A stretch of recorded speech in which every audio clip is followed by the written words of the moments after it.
Hey everybody, welcome back to Living Traditions Homestead. We're out in the greenhouse today. It is a gorgeous winter day here in the Ozarks, especially in the greenhouse where right now it's almost 80 degrees. I think outside it's in the maybe upper 30s or low 40s, but it is absolutely gorgeous in here. We did turn off the ventilation system so you guys can hear us. So that is another reason why it's getting pretty warm in here. Today we have some work to do here in the greenhouse. We've been getting a lot of questions from you guys about what type of fertilizer we're using, so we're going to go over that today. We also have some harvesting to do, and then after we're done with that, we're going to head over to the sprout house. It is time for us to start our first seeds for spring planting. We're really excited about that. We've been wanting to get our hands in the dirt for quite a while now, and today is the day. So we're so excited to do that and to bring you guys along. So the first thing we're going to do is get these plants uncovered, and then we've got some harvesting to do so that we actually have something to eat for lunch all week. Then we'll talk to you about fertilizing.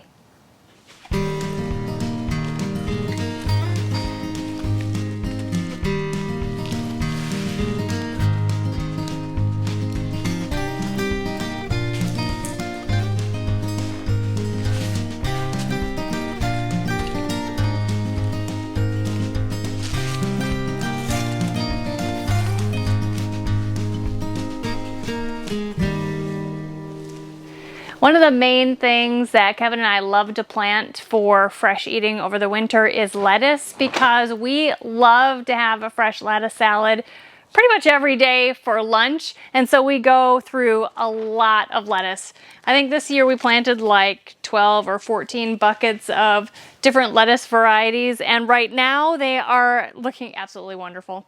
So we're going to start off today with harvesting quite a bit of lettuce so that for the next 2 days or so, Kevin and I will have enough greens available to have a nice big salad for lunch. The first bucket I'm going to go to is this romaine type lettuce. You can see that over here it's shorter and over here it's longer because I've harvested off of here and it's just starting to grow back, and I haven't harvested over here in a while. So that's what I'm going to start with, is some of this lettuce here that is taller, has some older leaves on it. And we do harvest this as leaf lettuce rather than like head lettuce, so that it'll continue growing back in between harvests.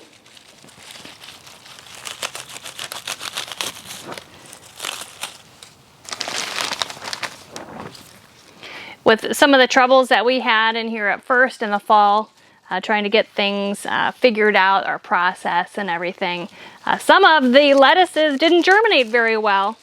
And one of them is this. This is oak leaf lettuce, which we really like, but it's finally starting to grow big enough to harvest.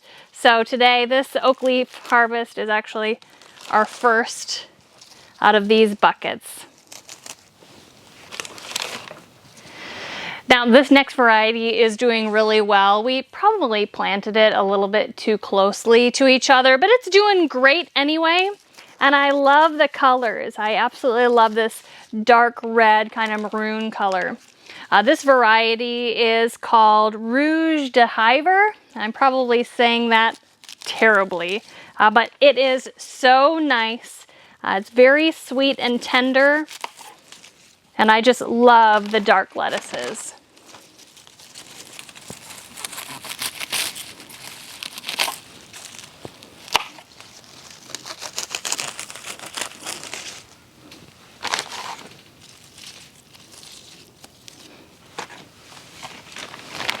This is another one of our favorite varieties.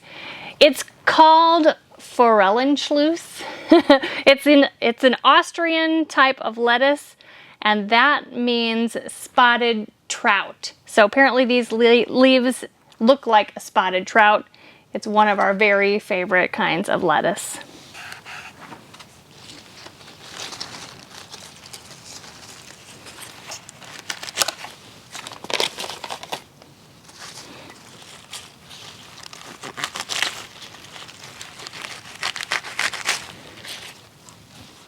The last two varieties I'm going to be harvesting today are both very dark red burgundy. This one here is Merlot. love it. And this one here is called Lunix.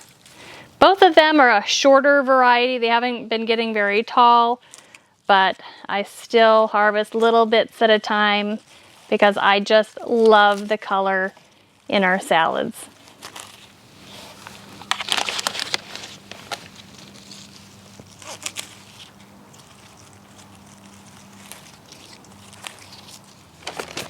So that is what I'm harvesting today. This will last Kevin and I probably 2 or 3 days of big salads for our lunch. But that's not all. We're gonna harvest one more thing that we love to shred up and put in our salads. And there are at least 2 of these that are the perfect size to harvest. We have planted 4 buckets of turnips, and most people think of turnips as, you know, roasted or baked or something like that, but we love them raw. We love them shredded up in our salads. We like to just slice them in just pieces, put some salt on them and eat them just like that. And these turnips all of a sudden are growing really fast. And here's one that is just the perfect size to harvest for us to put into our salad this week.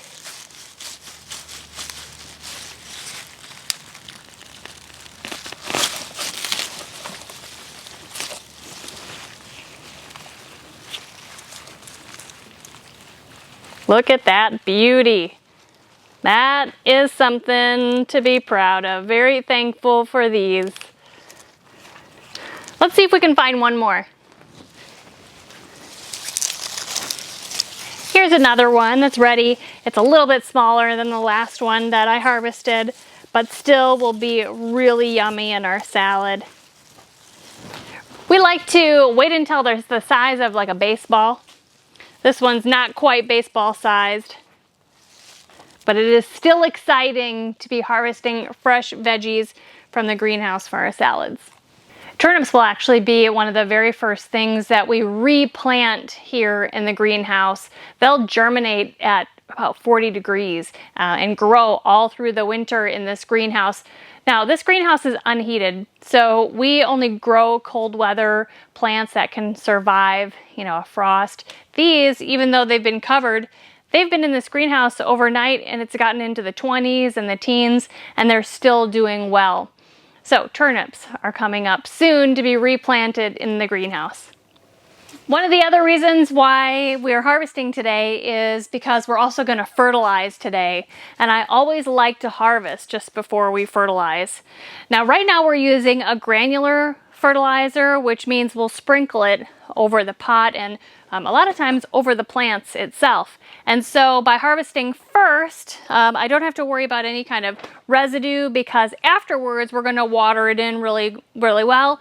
And I'll probably water again another time or 2 before I harvest again. So even though I wash everything really well and even though we use an organic fertilizer, I just like to be able to harvest the day that I fertilize, so I just don't have to worry about that as much.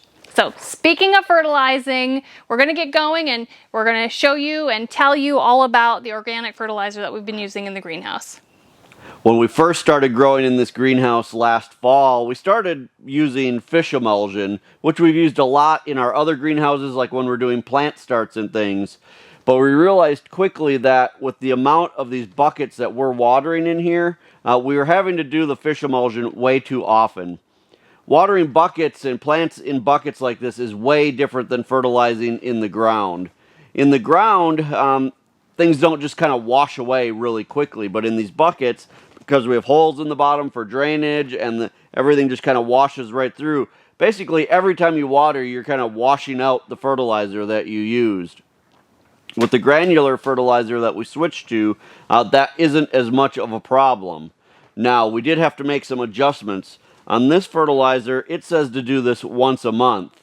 We're actually doing only half the amount, but we're doing it weekly. So we're fertilizing every one of these pots every single week. And since we started doing that, we really have seen a tremendous difference in how the plants are growing.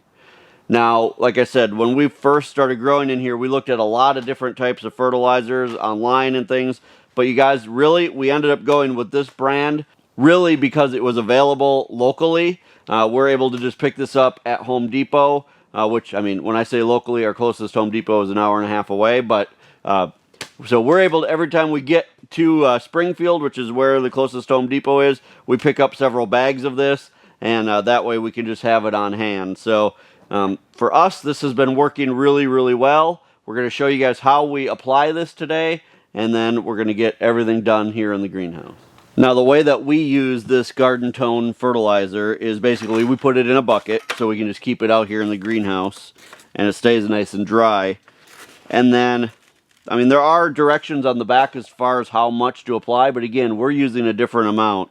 What we're doing is for a pot this size, we're doing 1/4 of a cup, and we're just sprinkling it right over the top and trying to just get as good of coverage as we can. For us, we don't care if it lands on the plants, because right when we're done, we're going to water, and we're going to rinse it all off the plants anyway. Now, this fertilizer is a 3-4-4, so it's a pretty mild fertilizer, so we haven't seen any burning of the plants or anything like that, even with putting it right on them. If you're using a lot stronger fertilizer, you may need to have, worry a little bit more about that, but with a weaker fertilizer like this, just go ahead and sprinkle it right over the top. All right, we've got about 60 more buckets to do, so we're going to get busy, and then we're going to get the greenhouse watered, and we can move on to the sprout house.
We're out in the sprout house, and it is time to get started with our seed planting. Now, everything that we're going to be planting today is going to be for sale at the farmer's market. So we need to get going because our farmer's market starts the first week of April. So we need to get these going now, so these have a good 6 weeks or so to get going before people can come and buy them at the farmer's market. Today we're going to be starting 4 different things. We're going to be starting lettuce, cabbage, broccoli, and cauliflower. We're going to be doing several trays of each, and we'll actually do another round of these in about a week once all of these are germinated. When we sell at the farmer's market, we make sure that we bring plants at the appropriate time of year for people to be able to plant. Here in our area, once the farmer's market starts, all of these could go home with someone and go right into their garden. We don't start bringing the warm weather crops like tomatoes and peppers and all of the other things that you think of in a summer garden until the first week of May. So the first month of the farmer's market, we're only selling things that can handle the cold weather. So everything that we're going to be starting today, we're going to be starting in 4 packs because that's the way we sell them at the farmer's market. So 4 plants per package. We buy these pots that come all hooked together, and they fit nicely into a tray. For the farmer's market, we like to use these open bottom trays. They're just easy to handle. They don't have any water pooling, so your plants can't get overwatered in these trays, and they just make it real easy to be able to carry your plants to the farmer's market. During this next month or so, while we're filling lots of trays with soil, lots of pots, we actually have this big tub that we keep in here. It's just filled with seed starting mix that we use. We put the seed starting mix in here. It comes like super dry, and then we just work the water into it and let it get nice and rehydrated before we start filling trays. So today we're filling these 4-pack trays, and it's really just easy in a big tub like this. You can just fill all these little 4-inch pots. I'm just breaking up some of the bigger pieces.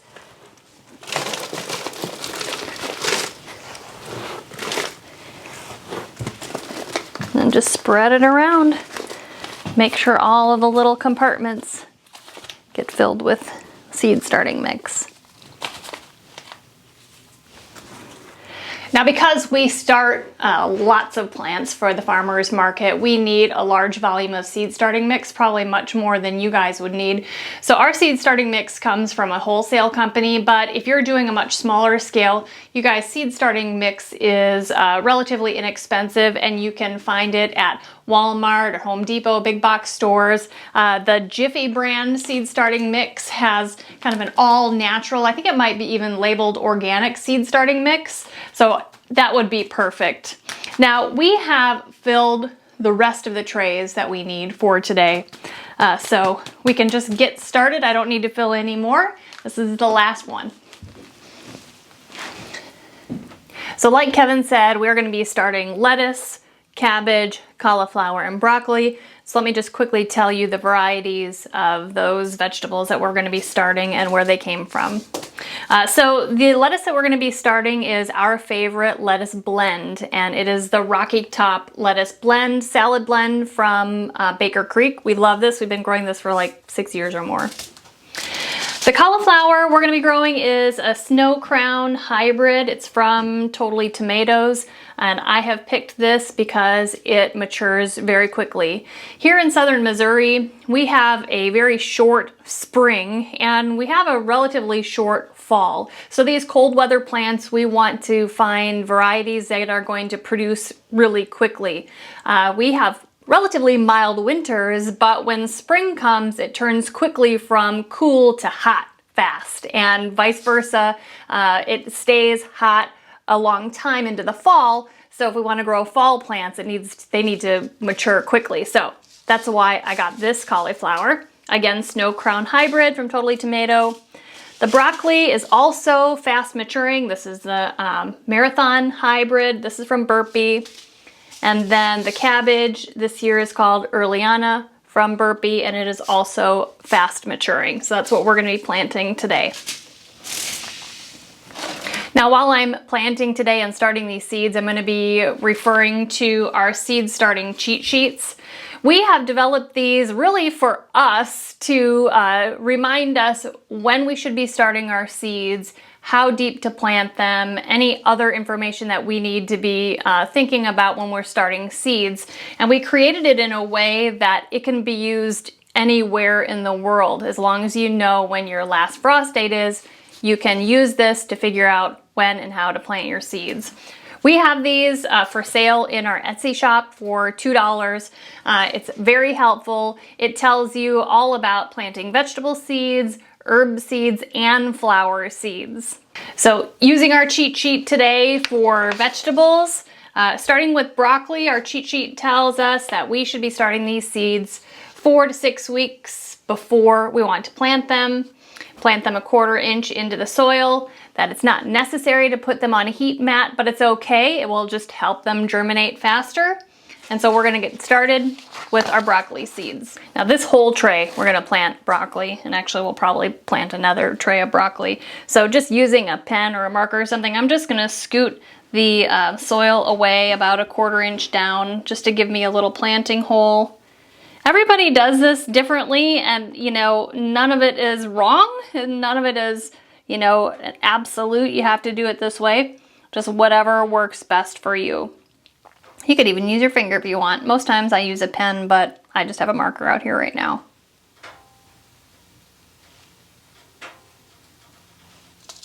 All the holes are ready.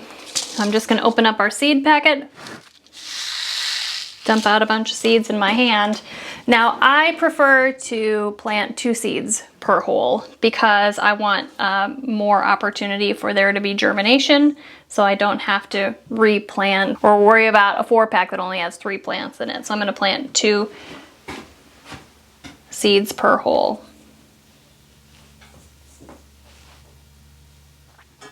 After the seeds are in the hole, we just cover it up a little bit. And then just pat that down a little bit.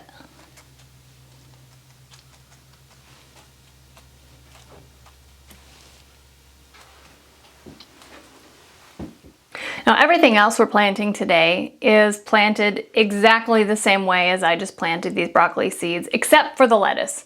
So what Kevin and I are going to do is plant all the rest of the trays of the broccoli, cabbage, and cauliflower, and then we'll come back and I'll talk with you about planting lettuce seeds.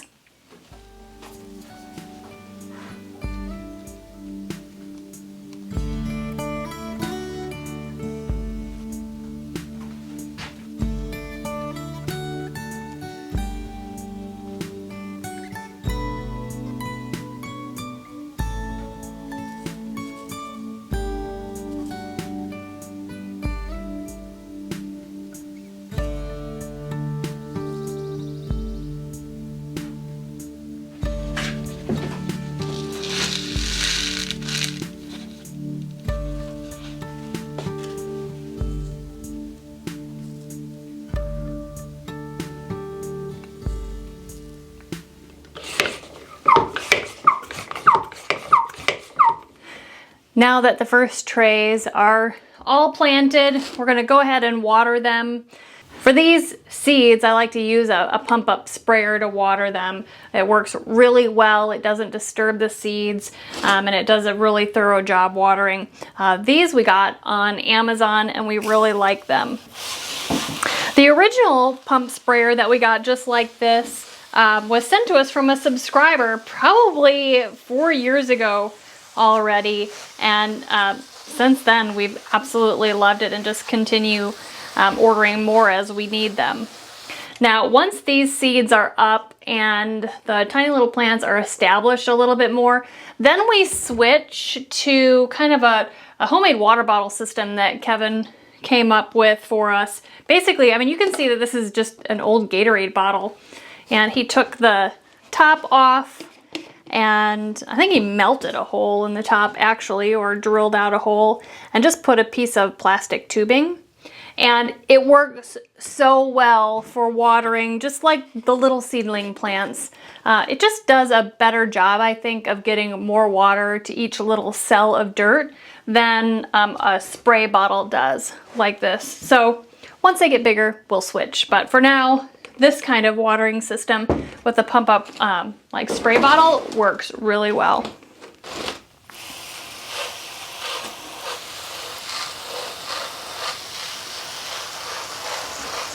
Now on to the lettuce. Now this blend we did take to the farmer's market last year, and it was such a hit because it's such a beautiful blend of lettuces.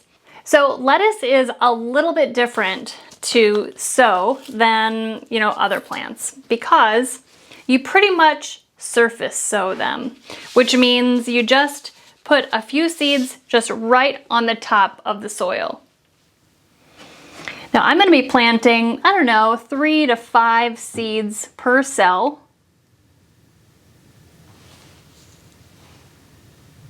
Just a little pinch.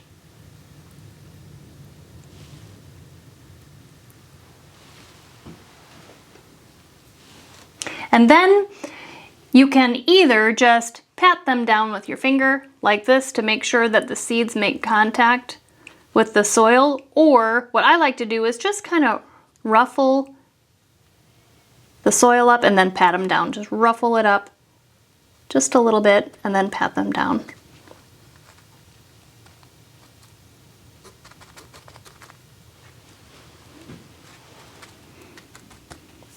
Now, lettuce seeds need light to germinate. The other seeds that we planted, it doesn't really matter whether there's light or not, but lettuce seeds need it. So if you have limited grow light space, your lettuce seeds need to be under the grow light when you're trying to get these to germinate. We generally do 12 hours of light, 12 hours of no light throughout the entire time that we're raising these inside the house. Each one of these trays is going to get a dome on top of it to keep all the moisture in until the seeds germinate. Once they germinate, it needs to come off. But we're also going to be labeling every tray because they all look the same, especially the cauliflower, cabbage, and broccoli. All the brassicas look the same for a long time. So I'm just using a piece of masking tape with what's you know, in here written on there. We're just going to put that on the side of that tray so that we don't forget. Then they go right on the heat mat. We have all 10 trays seeded, and now it's really just a matter of time waiting for them to germinate. We've watered everything, we've got the domes on, we've got them on their heat mats. The final thing to do is just to turn on our grow lights. So we're going to turn on all of the grow lights. Now I do have these on a timer as well, so that they'll be coming on at 6 a.m. and going off at 6 p.m. I showed you guys this in the last video. What we do is we put up this curtain across the front here. These grow lights can be kind of hard on your eyes when you're out here. So by putting that up, it just kind of blocks it so we don't have to be staring at those bright red lights. So these are all set. Like I said, in about a week, we'll do another round of exactly the same thing. Well, guys, that was a good job done, and I'm so excited that the first seeds of the year are about to germinate. We can get going on this year's growing season. It's always a good feeling when we get those first plants started. It means that hopefully we're past the hump with winter and spring is on the horizon. You guys, if you're enjoying videos like this, make sure that you hit the subscribe button below. And also remember that really the best way that you can help us here on the Homestead is just to share our videos on your social media. Until next time, thank you so much for stopping by our homestead. Take care and God bless. God bless.